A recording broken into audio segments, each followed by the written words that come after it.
Diriwayatkan oleh Imam Ahmad bin Hanbal dalam musnadnya bahwa ada seorang laki-laki yang bernama Nuaiman.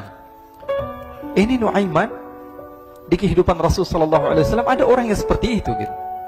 Orang yang sering minum minuman keras. Rasul sallallahu alaihi wasallam marah, murka. Rasulullah kalau yang berhubungan dengan Rasulullah tidak marah. Tapi kalau sudah berhubungan dengan agama, Rasul sallallahu alaihi wasallam adalah orang yang paling marah, orang yang paling istiqomah dalam kebenaran. Maka Rasulullah panggil Nuaiman, apa yang kau lakukan? Dia katakan, aku minum minuman keras ya Rasulullah. Rasulullah cambuk dia. Kemudian dia bertobat kepada Allah. Kemudian ketahuan lagi minum. Kemudian dicambuk lagi oleh Rasulullah SAW. Sehingga sebagian sahabat memukul dia dengan pukulan yang banyak. Sehingga apa yang berlaku? Sebagian sahabat mengatakan, la'natullahi ala Nuaiman. Semoga Allah melaknat Nuaiman. Dia mempermainkan Rasulullah. Dia bilang sudah mau taubat tapi minum lagi. Dia bilang sudah mau taubat tapi minum lagi. Maka Rasulullah SAW mengatakan, la tal'anuh fa innahu yuhibbullaha wa rasulah. Kata Rasulullah, jangan kamu laknat Nuaiman, karena dia itu cinta sama Allah, cinta sama Rasulnya.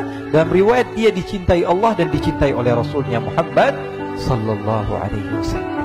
Ibn Majah menceritakan bahwa Nuaiman ini pernah suatu waktu diajak oleh Sayyidina Abu Bakar pergi ke negeri Syam. Negeri Syam itu di mana? Seperti yang diceritakan tadi, antara daerah Suriah, Lebanon, Yordania, kemudian Palestina. Daerah seperti itu. Umumnya orang Quraisy pada masa itu, mereka memiliki rihlah berdagang, membeli dagangan ke Syam, kemudian dijual lagi di kota Makkah. Ketika itu Rasulullah SAW didatangi Abu Bakar. Sayyidina Abu Bakar mengatakan kepada Rasulullah, ya Rasulullah, saya mau izin ya Rasulullah. Mau apa? Saya mau ajak dua sahabat kamu ini ikut berdagang ya Rasulullah. Siapa kata Rasul? Nuaiman. Kata Rasulullah, Nuaiman kamu mau ajak, mau ngapain? Biar seru-seruan aja ya Rasulullah. Kata Rasulullah, ya sudah, saya izinkan kamu bawa Nuaiman. Ketika itu Sayyidina Abu Bakar membawa Nuaiman sama satu sahabat namanya Suwaibid ibn Harmalah. Siapa namanya? Suwaibid ibn Harmalah. Ini sahabat Rasulullah SAW yang memiliki sifat yang berbeda-beda. Kalau Nuaiman ini aneh. Pernah Rasulullah SAW dibawain makanan banyak, dikasih Rasulullah, dikasih sahabat semua. Semuanya sudah makan, tiba-tiba si Nuaiman ini, sahabat Nabi Nuaiman mengatakan kepada Rasulullah, ya Rasulullah, ini yang penjualnya, tolong kau yang bayar ya Rasulullah. Makanan udah habis. Makanan udah habis. Rasulullah SAW bingung, saya yang bayar. Akhirnya Rasulullah katakan kepada sahabat, ayo keluarkan uang, kita patungan, kita bayar. Rasulullah aja dimainin, apalagi kita orang. Sallu ala Nabi Muhammad. Nuaiman diajak Sayyidina Abu Bakar. Kata Rasulullah SAW, benar kamu mau ajak Nuaiman? Iya ya Rasulullah. Diajaklah. Diceritakan dalam riwayat Ibn Majah, diceritakan juga dalam Syiar A'lam An-Nubala, diceritakan juga dalam musnadnya Imam Ahmad bin Hanbal, dalam riwayat Imam Ahmad bin Hanbal. Maka diceritakan Nuaiman diajak oleh Sayyidina Abu Bakar. Sesampainya di negeri Syam, semua dibagi tugas. Fulan bin Fulan kerjaannya ini, Fulan bin Fulan kerjaannya ini, semua memiliki kerjaan. Nuaiman tanya, wahai Abu Bakar, kerjaannya saya apa wahai Abu Bakar? Kata Sayyidina Abu Bakar, kamu mau ngapain terserah kamu wahai Nuaiman. Yang penting kamu ikut saya kan. Kemudian satu di antara mereka namanya Suwaibid ibn Harmalah. Ditanya oleh Sayyidina Abu Bakar, wahai Suwaibid, kamu mau kerjaan apa? Kata Suwaibid, terserah kamu wahai Abu Bakar. Kata Sayyidina Abu Bakar, kamu menjaga makanan, karena saya tahu kamu ini adalah orang yang senantiasa menjaga amanah. Suwaibid ini kalau disuruh maju dia maju, disuruh mundur dia mundur, disuruh ke kanan dia ke kanan, disuruh ke kiri dia ke kiri. Orang yang ikut aja. Kalau Nuaiman beda, disuruh maju dia ke belakang, asisten kanan ke kiri belok. Nuaiman itu orang yang berbeda.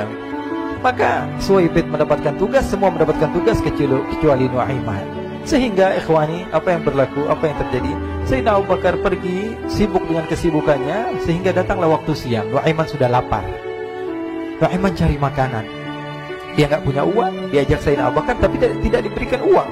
Sehingga dia cari-cari makanan. Dia tahu Suwaibid yang jaga makanan. Dikatakan, wahai Suwaibid, saya mau makan, berikan kepada saya satu roti saja. Yang terpenting apa? Saya makan sekarang, saya sudah lapar. Kata Suwaibid, ya Allah Nuaiman, kita tunggu Abu Bakar saja sehingga dia datang, karena ini amanat. Amanat dari Abu Bakar, saya tidak boleh berikan kepada siapapun kecuali atas izin Abu Bakar. Kata Nuaiman, kasih saya makanan, kalau tidak saya bikin masalah sama kamu. Merah wajahnya Suwaibid, karena dia tahu, jangankan saya, Rasulullah aja dimainin. Bingung, apa yang harus saya lakukan? Akhirnya Nuaiman bilang, gampangannya aja, kata Nuaiman, kamu kasih saya makanan, atau kalau tidak saya bikin masalah sama kamu. Bingung Suhaib pikir panjang. Setelah itu dia katakan, ya sudah Nuaiman, saya tetap mau jaga amanah Abu Bakar, karena saya takut ini adalah perintahnya Allah, perintahnya Rasulullah SAW, dan perintah daripada Abu Bakar, sahabatnya Nabi. Kata Nuaiman, kalau memang begitu kamu maunya, ya sudah, berarti kamu ngajakin berantem sama saya. Nuaiman pergi ke pasar. Dia cari-cari tempat penjualan hamba sahaya. Dia lihat-lihat beberapa hamba sahaya. Ini berapa harganya? Ini katanya 10 qalanis. Ini berapa? Ini harganya, hitungan orang zaman dahulu, kita sih hitung seperti dirham, berapa ratus dirham gitu, 200 dirham. Yang ini berapa? 300 dirham. Yang ini berapa harga hamba sahaya? 300 dirham. Harganya antara 300, 200 sampai 100. Kemudian Nuaiman mengatakan kepada penjual hamba sahaya tersebut, saya punya juga hamba sahaya, tapi saya jual cuma 20 dirham saja, murah. Katanya, apa benar ada hamba saya harganya segitu? Iya, karena dia punya aib, ada kekurangan. Apa? Nanti kalau kalian tangkap, dia bakalan teriak, saya ini bukan hamba sahaya, tapi orang merdeka. Akhirnya semua orang berkumpul mau beli. Ini Nuaiman sama Nuaiman diajak ke Suhaib bin Harmalah tadi. Kata Nuaiman, itu ada orang yang berdiri sedang menjaga makanan, itu hamba sahaya saya, tangkap saja. Oh baik. Diberikan uang 20 dirham, dimasukkan oleh Nuaiman ke kantongnya, kemudian Suhaib ditangkap. Ketika ditangkap, Suhaib teriak, saya bukan hamba saya orang merdeka. Maka orang-orang tersebut mengatakan, saya sudah tahu kekurangan kamu. Ini memang kekurangan kamu, memang kamu, tapi saya tidak perlu dengan bacot kamu, yang penting kerjanya kamu gitu. Ya kan hamba saya untuk apa? Untuk kerja. Mau dia ngomong apa, mau ngomel terserah, yang penting dia mau kerja. Akhirnya ditangkaplah Suhaib dan dijual di pasar. Nuaiman punya uang banyak ini. Dia beli makanan, dia beli minuman, dia beli hadiah buat Rasulullah. Dia beli macam-macam di negeri Syam ini. Waktu itu adalah superpower, adidaya Romawi. Pada masa itu semua barang mahal, tapi Nuaiman banyak uangnya. Dia belanja ini, belanja itu, sehingga Sayyidina Abu Bakar pun pulang. Ketika Sayyidina Abu Bakar pulang, Sayyidina Abu Bakar cari, mana ini Suhaib? Kita semua sudah lapar. Kata Nuaiman dengan mudahnya dia mengatakan, sudah saya jual wahai Abu Bakar. Maka Sayyidina Abu Bakar bertanya, apa yang kau lakukan wahai Nuaiman? Diceritakan oleh Nuaiman dengan jujur.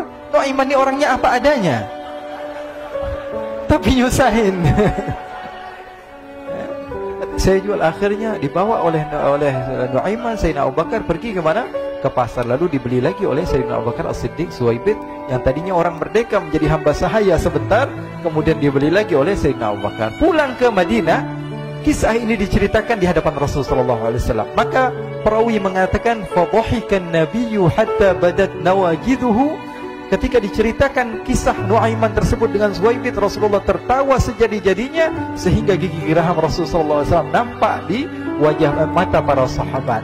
Sehingga perawi lain mengatakan, 1 tahun berlalu Rasulullah, setiap ada tamu yang datang pada Rasulullah, Rasulullah akan ceritakan kisah Nuaiman menjual Suhaib tersebut. Jadi ada ikhwani, jangan kalian kira Rasulullah SAW itu hidup di satu masa sahabat-sahabatnya itu seperti ustadz-ustadz yang khusyuk, yang kayak Habib bin Anis ini banyak. Bahkan ikhwani, pernah suatu waktu Rasulullah SAW didatangi asyraf, delegasi dari beberapa negara yang ingin mengenal apa itu agama Islam. Sehingga mereka datang ke rumah Rasulullah SAW membawa unta, kendaraan yang ketika itu kendaraan yang paling mahal mereka miliki, itu untanya yang paling mewah. Diikat di depan rumah Rasulullah SAW. Tamunya pun masuk, duduk bersama Rasulullah SAW. Di depan rumah Rasulullah SAW ada beberapa sahabat. Ada Sayyiduna Hamzah. Kalian tahu Sayyidina Hamzah adalah orang yang pemberani. Ada Sayyiduna Umar. Kalian tahu Sayyidina Umar adalah orang yang pemberani. Ada Sayyiduna Ali bin Abi Thalib. Ada Sayyiduna Sa'ad bin Abi Waqqas. 4 sahabat ini lagi nongkrong gitu depan rumahnya Rasulullah SAW, berjaga sebelum Allah Subhanahu wa ta'ala turunkan ayat wallahu ya'simuka minan nas. Ketika mereka sedang asyik duduk, tiba-tiba Nuaiman datang. Ini Nuaiman kalau datang pasti bikin sesuatu yang aneh. Bahkan dikatakan tidaklah Rasulullah SAW dalam keadaan bersedih, kecuali Nuaiman datang Rasulullah akan tersenyum. Jadi sebagian sahabat itu senang kalau sudah Nuaiman datang, pasti Rasulullah bahagia. Tapi ketika itu Nuaiman datang, ingin duduk bareng-bareng Sayyidina Hamzah. Sayyidina Hamzah katakan kepada Nuaiman, bercanda begitu. Nuaiman, kamu lihat unta orang datang dari luar Arab ini. Lihat, kata Nuaiman, ini besar banget ini, badannya besar gitu. Dagingnya pasti banyak. Iya nih, kalau kita sate enak nih ntar malam. Kata Nuaiman. Kata Sayyidina Hamzah, apakah kamu berani? Kata Nuaiman, saya berani aja asal kalian gak bilang sama Rasulullah. Kata Sayyidina Hamzah, benar wahai Nuaiman, benar kan? Akhirnya Sayyidina Hamzah lupa masalah itu, cuma bercanda-bercanda saja. Sayyidina Hamzah lagi asik sama Sayyidina Umar, Sayyidina Ali. Tiba-tiba apa? Ternyata ketika dia melihat unta tersebut sudah pisah antara kepala sama badannya. Nuaiman mengatakan, wahai Hamzah, ini unta saya sudah potong, saya mau pergi sebentar. Kalau Rasulullah cari saya, tolong jangan beritahu di mana saya. Nanti kalau keadaan sudah aman, mari kita nyate bareng-bareng. Ini ada yang seperti itu di zaman Rasulullah SAW. Maka dia pun berlari dan berlari mencari satu tempat supaya Rasulullah SAW dia selamat daripada Rasulullah SAW. Sehingga Sayyidina Hamzah bingung, ini kalau Rasulullah keluar gimana? Ada Hamzah Asadullah, ada Ali bin Abi Thalib, ada Umar, gak bisa jaga kendaraannya, tamunya Rasulullah Sallallahu Alaihi Wasallam. Akhirnya benar apa yang terjadi, ikhwani. Rasulullah SAW tamunya mau pulang. Ketika dia buka pintu tamu melihat apa?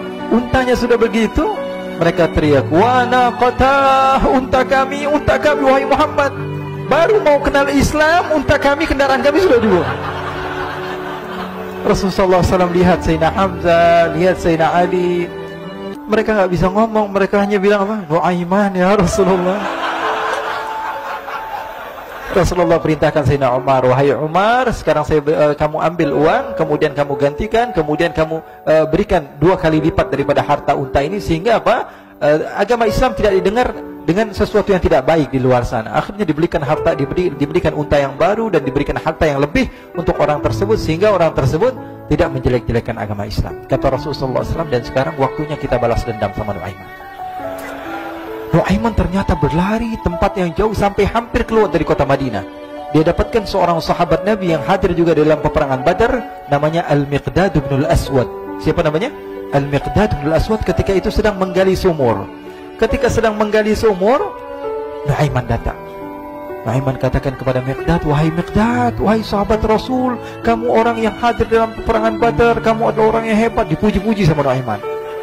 Ada maunya ini. Akhirnya dia bilang, wahai Miqdad, tolong saya. Kenapa wahai Nuaiman, kamu ini kekasihnya Rasulullah, orang yang disayang sama Rasulullah. Kenapa?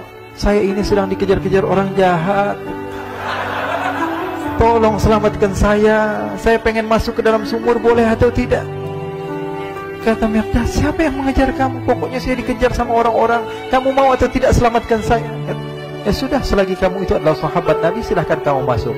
Masuk akhirnya Nuaiman ke dalam sumur tersebut. Lalu Nuaiman mengatakan, wahai Miqdad, dia keluar lagi. Nanti kalau ada yang cari saya, tolong jangan beritahu saya di dalam sumur ya. Kata Miqdad, baiklah. Kata Nuaiman, siapapun yang bertanya tentang saya, kamu tidak akan kasih tahu. Iya, kata. Walaupun Rasulullah yang tanya saya. Katanya, nggak mungkin Rasulullah datang ke tempat sejauh ini. Iya, walaupun Rasulullah. Akhirnya masuk Nuaiman. Setelah beberapa menit, Rasulullah dan rombongan benar datang. Miqdad bingung ini. Ini kenapa Rasulullah datang ke RW kami ini? Ada apa yang Rasulullah sampai sejauh ini? Ditanya, ya Rasulullah, ada apa ya Rasulullah? Kata Rasulullah, saya cari Nuaiman. Di mana Nuaiman? Innalillah, kata Miqdad. Nggak dijawab ini Rasulullah. Kalau dijawab saya ingkar janji. Akhirnya apa dia katakan? Wahai Rasulullah, mata saya tidak memandang kepada Nuaiman, tapi tangannya nunjuk ke dalam sumur. Sahabat.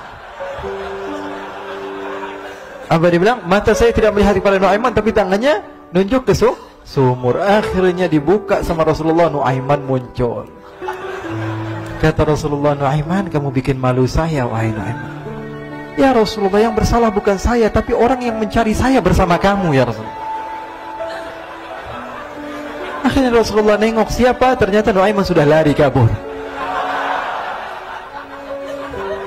Sallu ala Nabi Muhammad. Kisah-kisah seperti ini sebenarnya banyak sekali, ya. Ini menunjukkan kepada kita bahwa kehidupan Rasulullah itu begitu indah. Rasulullah SAW, kalau kamu mau menjadi orang yang baik, contoh Rasulullah. Mau menjadi bapak yang baik, contoh Rasulullah. Mau menjadi pemimpin peperangan yang baik, Rasulullah. Mau menjadi murid yang terbaik, contoh Rasulullah. Bagaimana akhlak Rasulullah. Mau menjadi suami yang baik, contoh Rasulullah. Dalam segala hal, apapun itu, Rasulullah SAW adalah makhluk yang paling terbaik.